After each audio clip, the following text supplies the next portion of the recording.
ধর্মীয় প্রতিষ্ঠানে আঘাত আসলে সবচেয়ে বেশি কষ্ট পাই আমরা।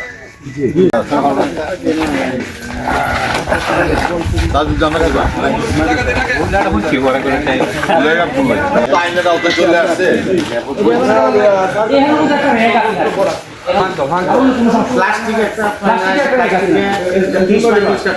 পুরা পাঞ্জের পরে এই জন্য ওই পাশে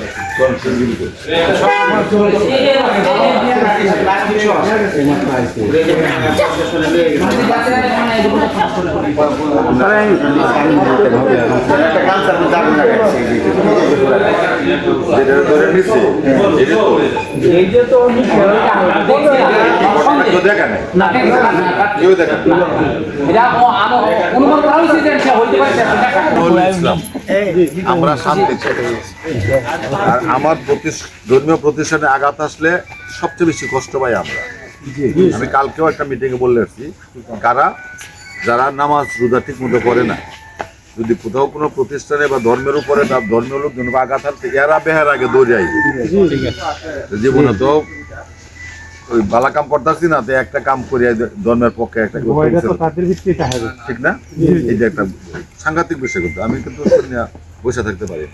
আমাকে জানানো হয়েছে এই ব্যাপার যে এটা নিয়ে বিশৃঙ্খলা হইতে পারে। আমি বলছি না, বিশৃঙ্খলা হবে না। এই এলাকা মানুষ অত্যন্ত সভ্য মানুষ, তারা এটা উপযুক্ত বিচার চায়। আমরা চাই যে ধরা পড়ছে সে যদি করে তার বিচার হবে, আর যদি অন্য কেউ জড়িত থাকে তারাও খুঁজে পাবে।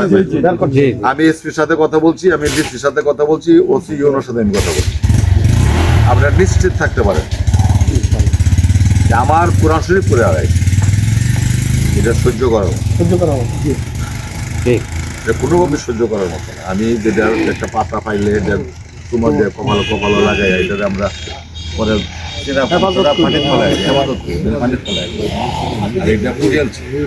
মুসলিম দেশ 97-90 উপরে কল্পনা করা যায়। এটাকে কেন্দ্র করে যাতে অন্য কোনো দিকে না ধাবিত না হয়, এটা নিয়ে দেখুন। এটা হলো আমার অনুরোধ। আর আপনারা যখনই আমাকে চাইবেন তখনই পাবেন, যখনই চাইবেন তখনই পাবেন। আর বললাম না, মসজিদের উন্নয়নে সারা রাইতা ছিল না, এটাকে টার্গেট করে আমি ওই ডিসি, এসপি, ওসি অন্য সবার সাথে কথা বলছি। তারা বলছে স্যার আমি এই বিষয়ে আমরা দেখতেছি সর্বোচ্চ গুরুত্ব দেয়া। আর আমি আগে গেছি।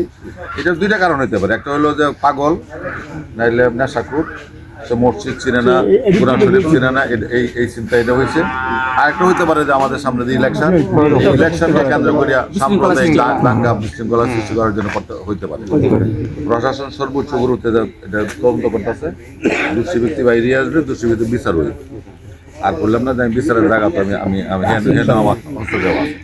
আর হলো এই মসজিদ আল্লাহ যদি আমার কবুল করে, তাহলে এই মসজিদের যে উন্নয়ন যেটা জনগণ করবে, এটার সাথে আমি সরকারকে সম্পৃক্ত করবো।